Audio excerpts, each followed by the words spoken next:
करते इस वक्त की बड़ी खबर का शाइस्ता परवीन की तलाश में लगातार छापेमारी चल रही है। कई जगहों पर पुलिस की दबिश रेड पड़ी है और संदिग्धों से मिले सुराग के आधार पर यह छापेमारी हो रही है। तो ये बड़ी खबर आपको बता दें, असद के अंतिम संस्कार में नहीं आई शाइस्ता परवीन, गिरफ्तारी के डर से नहीं पहुंची। लेकिन अब बताया जा रहा है कि लगातार जो अतीक और अशरफ से पूछताछ हुई है उसके आधार पर कई सुराग हाथ लगे हैं, कई जगहों पर रेड चल रही है। 11 ठिकानों पर बताया जा रहा है कि रेड की इस कार्रवाई को अंजाम दिया जा रहा है। लेकिन इस सबके बीच शाइस्ता परवीन कहां है, इसको लेकर भी लगातार पुलिस काम कर रही है। कई ऐसे सुराग मिले हैं जिनके आधार पर अब संदिग्धों से पूछताछ और उसके आधार पर कई ठिकानों पर छापेमारी की कार्रवाई की जा रही है। असद के अंतिम संस्कार में शाइस्ता परवीन पहुंच सकते, इस तरह की आशंका, इस तरह की संभावना पहले जताई जा रही थी। लेकिन जब असद को दफनाया गया उस दौरान भी शाइस्ता परवीन वहां नहीं पहुंची। लेकिन अब कई ऐसे ठिकाने हैं जहां पर रेड की जा रही है। जी हाँ, तस्वीर हम आपको दिखा रहे हैं। एटीएस से पूछताछ में जो खुलासे हुए उसके आधार पर ये रेड डाली जा रही है। कौशाम्बी वो इलाका है जहां पर शाइस्ता परवीन के छिपे होने की आशंका पुलिस और एटीएस को है। इसी बीच आपको बता दें, पिछले 2 घंटे से लगातार एटीएस और जो एसटीएफ की टीमें हैं वो अतीक और अशरफ से पूछताछ कर रही हैं और उनकी निशानदेही पर जो इलाके, जो जगह उन्होंने बताए हैं, उन्हीं इलाकों के आधार पर छापेमारी हो रही। कुल 11 ऐसी जगहें हैं जहां पर रेड हुई है, लेकिन अभी तक शाइस्ता का कुछ अता पता नहीं है। और न्यूज़ रूम से हमारे सहयोगी सुमित भी लगातार बने हुए। सुमित, आपके पास क्या खबर इस वक्त? बिल्कुल गायत्री, अतीक अहमद अब अतीत होता हुआ नजर आ रहा है। जिस तरीके से उत्तर प्रदेश पुलिस ने असद को मिट्टी में मिला दिया, उसी क्रम पर लगातार जो है कार्रवाई जारी है। जो उत्तर प्रदेश के सीएम योगी आदित्यनाथ की तरफ से कहा गया था कि माफियाओं को पूरी तरीके से मिट्टी में मिला देंगे, और वैसा ही होता हुआ नजर भी आ रहा है। रिपोर्ट आपको दिखाते हैं।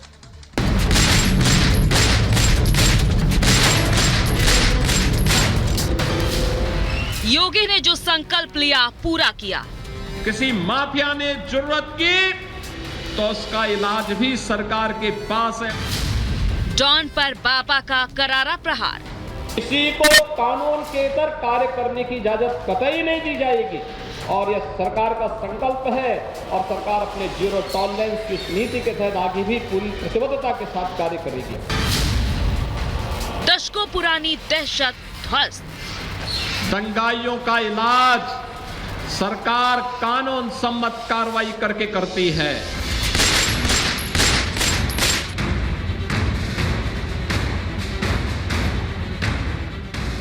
उत्तर प्रदेश में योगी राज है। ये तस्वीर भी उसी योगी राज की है जब प्रयागराज के डॉन अतीक के माफिया बेटे असद को मिट्टी में मिलाया जा रहा था। इसी एम्बुलेंस से अरशद के शव को जो है वो झांसी से यहां पर लाया गया प्रयागराज। सभी दुकानों को आज बंद किया गया है। दुकानों को बंद किए जाने के अलावा रैपिड एक्शन फोर्सेस की तैनाती, पुलिस बल की तैनाती, पीएससी बल की तैनाती। असद को जिस वक्त मिट्टी में मिलाया जा रहा था, न बाप कंधा दे पाया और न ही मां शाइस्ता परवीन शामिल हुई। शाइस्ता ने अर्जी भी लगाई थी, लेकिन शायद गिरफ्तारी का डर ही था कि वो नहीं पहुंची। असद को जिस वक्त मिट्टी में मिलाया जा रहा था, उसके नाना के साथ 20 से 25 लोग वहां मौजूद थे। माफिया अतीक ने लॉकअप में बेटे असद को देखने की गुजारिश की थी। टीवी या फिर मोबाइल के जरिए असद को देखने की गुजारिश की थी। पुलिस कर्मियों से मिन्नतें की, लेकिन माफिया को इजाजत नहीं मिली। अतीक लॉकअप के अंदर बोरे पर लेट गया। अतीक लॉकअप में विक्षिप्त जैसी हरकत कर रहा है। अतीक बोला, मेरे पूरे परिवार को तुम सब खत्म करना चाहते हो।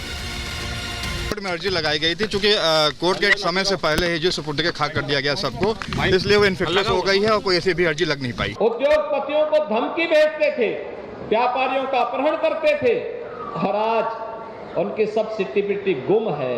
सबके सामने जान के लाले पड़े हुए हैं। कानून का राज होगा। कानून के अलावा किसी को कानून के इतर कार्य करने की इजाजत कतई नहीं दी जाएगी, और यह सरकार का संकल्प है, और सरकार अपने जीरो टॉलरेंस की उस नीति के तहत आगे भी पूरी प्रतिबद्धता के साथ कार्य करेगी। जिस वक्त असद को मिट्टी में मिलाया जा रहा था, नाना के साथ 20 से 25 लोग शामिल थे, लेकिन जब बाहर निकले तो कोई कुछ भी नहीं बोल रहा था। के माहौल में है। अरे शुरू हो गया क्वेश्चन, कहा कि अल्लाह से हम भी जाएंगे, तुम्हारे घर में भी औलाद है, हमसे बात मत करो। जनता को तबाह करते थे, उद्योगपतियों को धमकी भेजते थे, व्यापारियों का अपहरण करते थे और आज उनकी सब सिट्टी पिट्टी गुम है, सबके सामने जान के लाले पड़े हुए हैं। कानून का राज होगा। अतीक एंड फैमिली के साथ उसके गुर्गों का जो हाल है उसे देख अतीक अहमद पहले ही कह चुका है कि वो मिट्टी में मिल चुका है। और फिर मैं इसे इस माफिया को मिट्टी में मिला देंगे, सरकार में देंगे। मेरा पूरा परिवार बर्बाद हो चुका है।